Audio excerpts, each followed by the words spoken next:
नमस्कार। पिछली video recording में मैंने आपसे कहा था कि मैं विदेशों के कुछ और विचित्र अनुभवों के बारे में बताऊंगा। तो आज मैं आपको वेनिस का एक अनुभव बताता हूँ। ये उन दिनों की बात है जब मेरी पोस्टिंग भारतीय दूतावास रोम में थी। तो वहाँ से हम लोग वेनिस घूमने गए थे। वेनिस के एक प्रसिद्ध पर्यटन स्थल सेंट मार्क जब हम पहुँचे तो वो स्थान देखकर बहुत अच्छा लगा। वहाँ पर एक चर्च है, एक बहुत बड़ी बेल है, और एक विशेषता ये थी कि वेनिस के सेंट मार्क स्क्वायर में सैकड़ों की संख्या में कबूतर थे। वहाँ पर आने वाले टूरिस्ट उन कबूतरों को मक्की के दाने खिलाते हैं और कबूतर आकर उनके हाथ पे, सिर पे, जगह जगह आराम से बैठ जाते हैं। तो ये भी एक अद्भुत नज़ारा था। हमारे जोधपुर शहर में एक मोहल्ला है जिसका नाम है कबूतरों का चौक। तो मेरे मुंह से अचानक निकल पड़ा कि सेंट मार्क स्क्वायर तो वेनिस का कबूतरों का चौक है। और उस स्क्वायर की एक और विशेषता ये थी कि वहाँ का एक फ्लोरियन काफ़े ऐतिहासिक प्रसिद्ध स्थल है जहाँ बड़े बड़े लोग जाते रहे हैं। तो हमने ये तय किया कि कम से कम जब वेनिस आए हैं तो फ्लोरियन बार में कैपुचिनो तो पीने के लिए जाया जाए। तो मैं, मेरी पत्नी, मेरा बेटा और बेटी, हम चारों फ्लोरियन काफ़े में चले गए। वहाँ पर हमने कैपुचिनो और कुछ और खाने पीने की चीज़ों के ऑर्डर दिए। मैंने मेनू देखा तो मेरे हिसाब से जो वस्तुएं हमने मंगवाई थी उनकी कुल कीमत करीब 50,000 लीरे बैठती थी। लेकिन जब मेरा बिल लेके आया तो मैं हैरान हो गया ये देख के कि बिल 70,000 लीरे का था। तो मैंने उसको बुला के पूछा कि भाई, मेरे हिसाब से तो ये करीब 50,000 लीरे का होना चाहिए, तो 70,000 लीरे का कैसे हो गया। तब उसने बिल में एक अलग आइटम की तरफ इशारा करते हुए बताया कि 20,000 लीरे ऑर्केस्ट्रा के लिए हैं। तो मुझे बड़ा ताज्जुब हुआ। तब उसने बताया कि जो ऑर्केस्ट्रा यहाँ आपका मनोरंजन कर रहा था, जो मधुर धुनें सुना रहा था, उसके लिए हम प्रति व्यक्ति 5,000 लीरे चार्ज करते हैं। आप 4 लोग हैं, इसलिए ऑर्केस्ट्रा के लिए आपको 20,000 लीरे देने पड़ रहे हैं।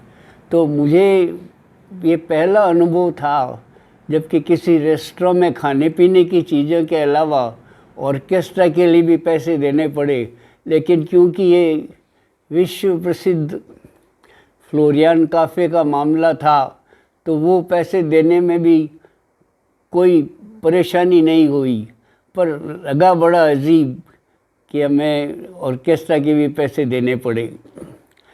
एक और विचित्र अनुभव मुझे अपनी अंतिम विदेश की पोस्टिंग में हुआ।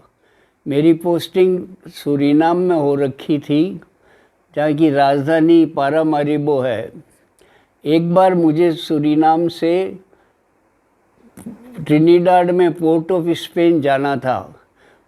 उसके लिए मुझे पारामारिबो से पहले गयाना के जॉर्जटाउन की एक फ़्लाइट लेनी थी और उसके बाद जॉर्जटाउन में फ़्लाइट बदल कर आगे पोर्ट ऑफ स्पेन की फ़्लाइट लेनी थी।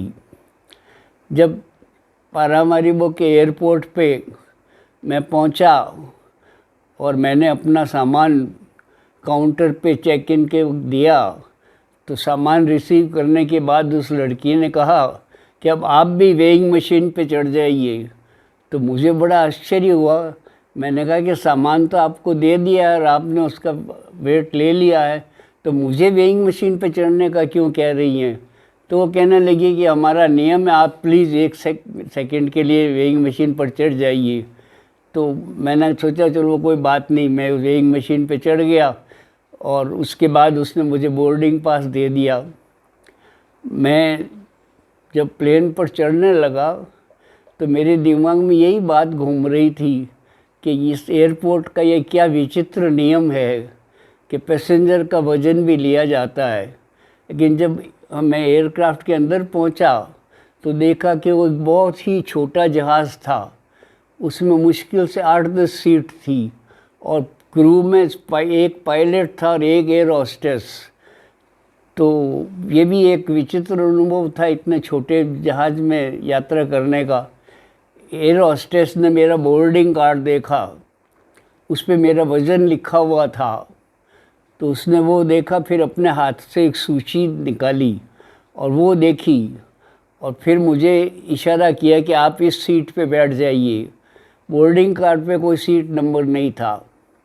मैं उस सीट पे बैठ गया और बैठते बैठते मैंने उससे पूछा कि भाई ये सब क्या बात है, एक तो वहाँ पे वेइंग मशीन पे मेरा वज़न लिया और एक यहाँ पे आप कोई लिस्ट देख के मुझे सीट की तरफ भेज रही हैं।